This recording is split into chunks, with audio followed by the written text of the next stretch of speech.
बोलता हिंदुस्तान पे तमाम दर्शकों का स्वागत है। और जिस तरह से देश में 2024 से पहले एक बहस और छिड़ी और इस बहस के बीच ईवीएम एक सेंट्रलाइज मुद्दा बनाने की कोशिश में विपक्ष है। तो क्या ईवीएम सही में एक बड़ा मुद्दा बनना चाहिए या एक बड़ा मुद्दा है, इसे छोटा बनाया जा रहा है? हमारे साथ चर्चा करने के लिए प्रोफेसर राम पुनियानी जी हमारे साथ। सर, स्वागत है आपका बोलता हिंदुस्तान। धन्यवाद। सर, ईवीएम क्या इतना जरूरी मुद्दा है, इतना बड़ा मुद्दा है कि इस पर विपक्ष को एक होना ही चाहिए? इसके बिना लोकतांत्रिक व्यवस्था को मजबूत करना हम सोच भी नहीं सकते। क्या ऐसी स्थिति बन गई है अब? अगर आप देखें तो दुनिया में बहुत सारी जगह पे चुनाव होते हैं, पर मेरे ख्याल से भारत शायद अकेला देश है जहाँ ईवीएम के माध्यम से चुनाव होते हैं। क्योंकि जापान, अमेरिका जैसे दूसरे देशों में इन्होंने ईवीएम मशीन के माध्यम से चुनाव कराए थे, पर बाद में फिर वो इसी निष्कर्ष पर पहुँचे कि ईवीएम मशीन, क्योंकि ये मशीन है तो इसमें धांधली की जा सकती है, इसमें गड़बड़ हो सकती है, तो वापस वो लोग बैलेट पेपर पर आ गए। और अभी जैसे ये 3 राज्यों के चुनाव में बीजेपी जीत कर आई है, पर ये जो जीत के उसका आना है, वो एग्ज़िट पोल के नतीजों से पूरा-पूरा उल्टा है। जिस दिन आपने एग्ज़िट पोल के सभी अलग-अलग एग्ज़िट पोल सुने थे, तो उसमें आपने देखा होगा कि उसमें नतीजे कुछ अलग थे और ये राज्यों के चुनाव में नतीजे कुछ अलग हैं। अब ऐसा कहा जा सकता है कि भाई तेलंगाना में भी तो हुआ, कर्नाटक में भी हुआ, तो ईवीएम मशीन के बारे में बात क्यों नहीं की जाती? तो मुद्दा ये है कि कई बार ईवीएम मशीन चलती रही, इसलिए हो सकता है उसमें जानबूझ के छेड़छाड़ नहीं की जाती ताकि उसमें विश्वास बना रहे। तो मोटे तौर पर अगर, क्योंकि ये मशीन है और इसमें टेम्परिंग की ये है, तो इसलिए कई विपक्षी पार्टियाँ इसको एक बड़ा मुद्दा उठा रही हैं और मेरे ख्याल से इलेक्शन कमीशन ने इस बात पे ख्याल करना चाहिए। और वैसे क्या फ़र्क पड़ता है? अगर ईवीएम मशीन पे शंका है, तो हम जी। पुराने बैलेट पेपर पे आ जाएँ जैसा पूरा दुनिया भर में होता है। तो उसमें आज मेरे ख़्याल से बीजेपी को छोड़कर प्राय सभी पार्टियाँ ये ईवीएम के विरोध में खड़ी हैं। तो उसका मेरे ख़्याल से इलेक्शन कमीशन ने सम्मान करना चाहिए और विपक्षी पार्टियों ने इस पे और थोड़ा कैंपेन करना चाहिए।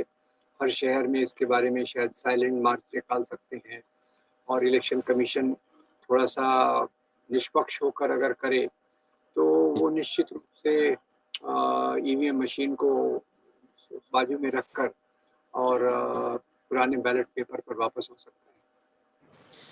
सर, ईवीएम को लेकर 2014 से पहले बीजेपी खुद इसके विरोधी थी और बाकायदा एक किताब भी रिलीज की गई थी। लेकिन जी, सवाल ये है कि अगर हम बैलेट पर वापस जाते हैं तो बैलेट के दौर के अगर इतिहास को हम देखें और जिस तरह से चुनाव होते थे, पूरे पूरे बैलेट बॉक्स को ही उठाकर ले जाया जाता था, उसमें पानी डाल दिया या बूथ कैप्चरिंग करी तो सब एक साथ लॉक करके उस वक्त भी वोटों की इस तरह से हेराफेरी होती थी। तो क्या वो तरीका वो तरीका और ये ईवीएम का हैक होना, ये दोनों अलग-अलग तरीके हैं या सबसे खतरनाक तरीका ईवीएम की हैकिंग है, इसमें सबसे ज़्यादा मैनिपुलेशन हो जाता है उसके मुकाबले? देखिए वो जो तरीके थे बूथ कैप्चर करना और जी, मत पेटियों में ये करना, उस पर नियंत्रण करना आसान है। अगर विपक्ष की सभी पार्टियाँ जागरूक रहें और इलेक्शन जी, कमीशन एक सही कदम उठाए, तो उन चीज़ों जी, पर नियंत्रण करना इतना मुश्किल नहीं है। जबकि जी, ईवीएम के बारे में तो ये गोल डब्बा है, आपको पता नहीं अंदर क्या हो रहा है, किस प्रकार से उसकी टेम्परिंग हो रही है, तो ये एक इनडायरेक्ट तरीका है।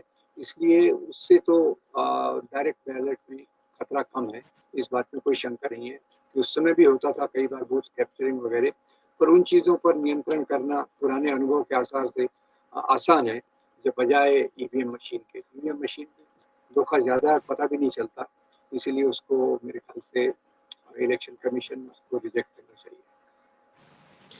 सर, पॉलिटिकल पार्टीज खासतौर पे अपोजिशन इसको लेकर हर चुनाव के बाद एक स्टेटमेंट तो देती हैं, लेकिन एक प्रॉपर जो स्ट्रेटजी होनी चाहिए वो शायद कहीं ना कहीं कमी उसकी नजर आती है। इसीलिए आम पब्लिक में, आम वोटर्स में भी इसको लेकर कोई विश्वसनीयता नहीं बन पा रही है, लोगों की सोच नहीं बन पा रही है कि ईवीएम इतना खतरनाक भी हो सकता है।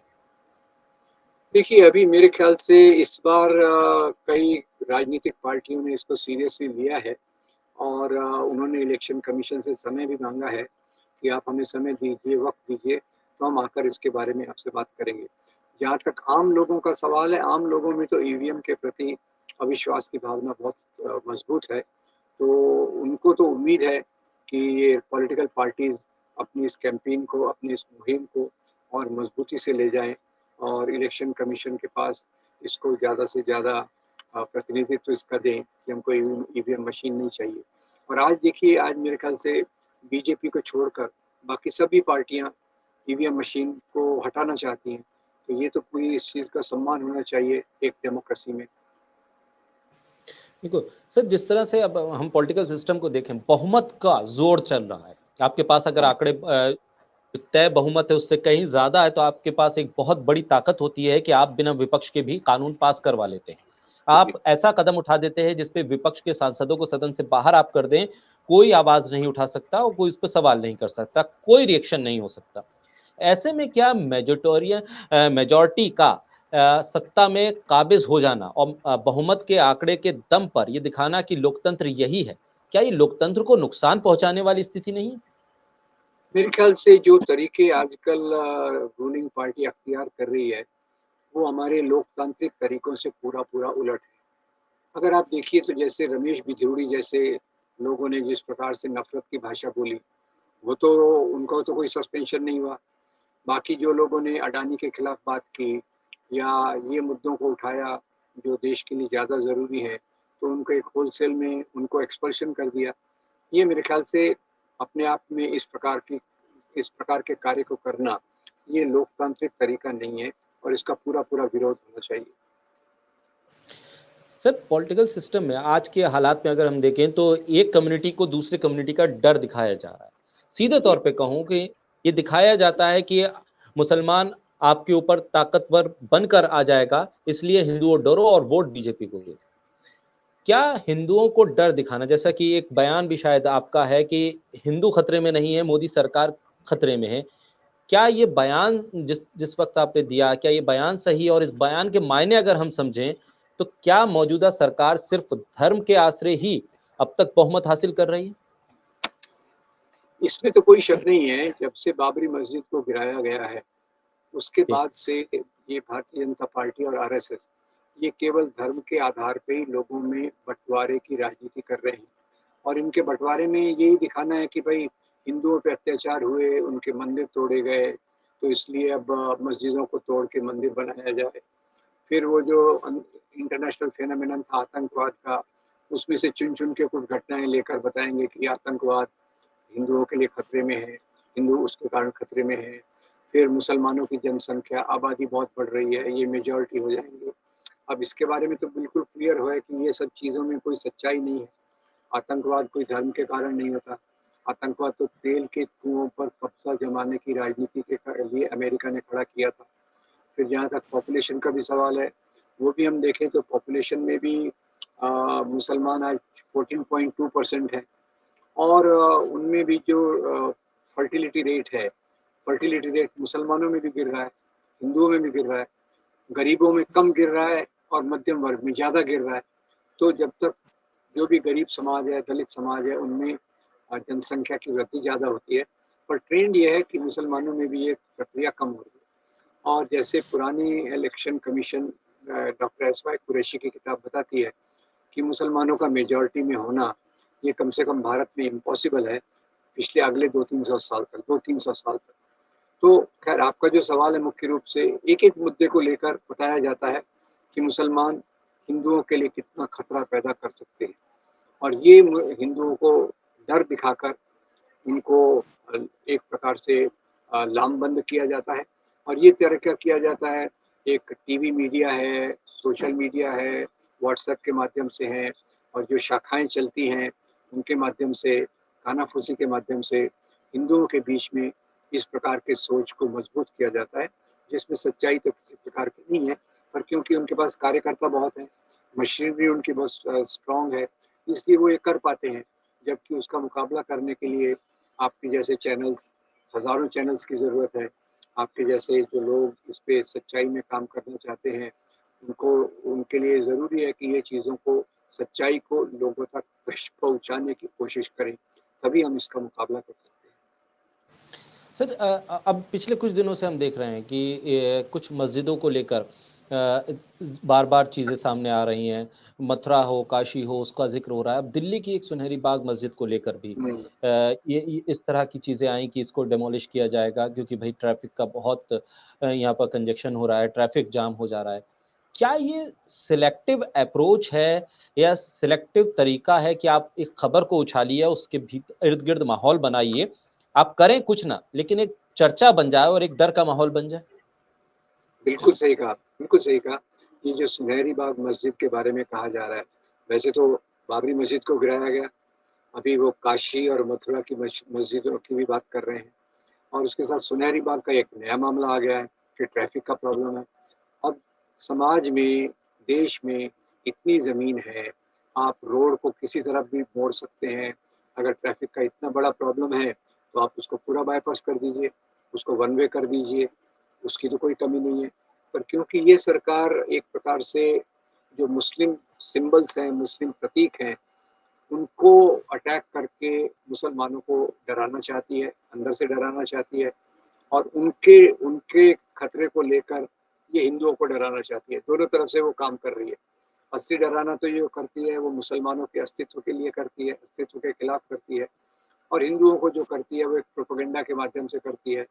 तो इस प्रकार की सुनहरी बाग मस्जिद का भी जो मुद्दा उठाया गया है, वो भी एक कम्युनल मुद्दा है, सांप्रदायिक मुद्दा है और बीजेपी जैसी पार्टियों का मुख्य तरीका तो सांप्रदायिकता के आधार पे ही सत्ता पे आना-जाना है। बिल्कुल। सर यूनिफ़ॉर्म सिविल कोड का ज़िक्र बार-बार किया जाता है कि उत्तराखंड में हम लागू कर रहे हैं, हम देश में लागू करेंगे। अब सीएएनआरसी को एक बार फिर से एक तरह से उसपे फिर से साँसें भरी जा रही हैं कि हम 2024 से के चुनाव से पहले उसे लागू करके दिखा देंगे। क्या जो मेन इश्यू हैं, कोर इश्यू हैं देश के सामने इस वक़्त अर्थव्यवस्था, बेरोज़गारी को लेकर है इंडस्ट्रीज़ के ऊपर जो दबाव है उसको लेकर है उन सवालों से डाइवर्ट करने का ये एक तरीका है? और क्या जनता इतनी नादान है, इतनी भोली है कि वो आसानी से डाइवर्ट भी हो जाती है और वोट भी इसी नाम पर दे देती है? देखिए, अब जनता का सवाल तो ऐसा है कि उनके बीच में जिस प्रकार की सोच बनाई जाती है, वो बहुत जी, महत्वपूर्ण है। आज आप देखिए पूरा मीडिया इन्हीं के कब्ज़े में है, टेलीविज़न इन्हीं के कब्ज़े में है, इन्होंने सोशल मीडिया पे कब्ज़ा करके रखा है। तो जो मुख्य मुद्दे समाज के हैं, मुख्य मुद्दे तो जी। अभी देखने को मिले, पर उसमें भी मीडिया ने कुछ किया नहीं। 2 नौजवान पार्लियामेंट में पहुँच गए, पीली गैस छोड़ी, भगत सिंह से प्रेरणा लेकर और वो कौन-सी बात उछाल रहे थे? बेरोज़गारी की बात उछाल रहे थे। उस पर मीडिया ने कोई बात नहीं उठाई। जबकि ये बाकी चीज़ों के बारे में वो एक से एक बढ़कर बातचीत करते रहते हैं। जैसे आपने यूसीसी की बात कही। यूसीसी के बारे में एक ही मैं बात बताना चाहूँगा कि यूसीसी का मुद्दा इन्होंने उछाला था, टेस्ट करने के लिए कि ये सफल हो सकता है कि नहीं। तो क्योंकि मुख्य मुद्दा ये मुसलमानों को डराने के लिए है, सामाजिक सुधार अगर करना हो, तो पहले नफ़रत को ख़त्म करना बहुत ज़रूरी है। पर ये यूसीसी का मुद्दा तो शायद मेरे ख़्याल से सामने नहीं आएगा, क्योंकि यहाँ के आदिवासियों ने और सिख समाज ने इसका बहुत बड़ा विरोध किया है, तो इसलिए ये मुद्दा तो लाएँगे नहीं। पर जो दूसरा मुद्दा आपने कहा, उस मुद्दे के आधार पे ये फिर से आगे चलना चाहेंगे। जैसे सीएए का मुद्दा, ये काफ़ी खतरनाक हो सकता है मुसलमानों के लिए, तो उसके लिए तो और कोई आया नहीं। इसी के खिलाफ शाहीन बाग का आंदोलन हुआ। अगर ये फिर से ये इन्होंने कहा चुनाव के पहले हम इसकी घोषणा कर देंगे, तो ये एक बहुत गलत तरीका है कि देश के अल्पसंख्यकों की नागरिकता को पे उँगली उठाना, उसको दबाने की कोशिश करना, डिटेंशन सेंटर बनाना, ये सब गलत है और ये हमारे लोकतंत्र के लिए एक अच्छा रास्ता नहीं है। सर लोकतांत्रिक व्यवस्था में 70-75 साल अगर देश की आज़ादी के हो जाएँ और 70-75 साल पहले जो एक ख्वाब देखा गया, वो ख्वाब सभी लोगों ने मिलकर देखा था। टू नेशन थ्योरी को नकारते हुए इस देश का मुसलमान भारत में रुका और उसने कहा कि यही हमारा देश है, इसी ज़मीन में हमें दफ़न होना है। और जी, फिर जी। 75 साल के बाद अगर आप नेशनलिटी के इश्यूज़ को उठाकर उसकी देशभक्ति पर सवाल करते हुए अपनी सत्ता को बनाए रखना चाहते हो, तो क्या ये आने वाले वक़्त में खुद भारतीय लोकतंत्र के लिए एक एक एक बुरे ख्वाब की तरह होगा?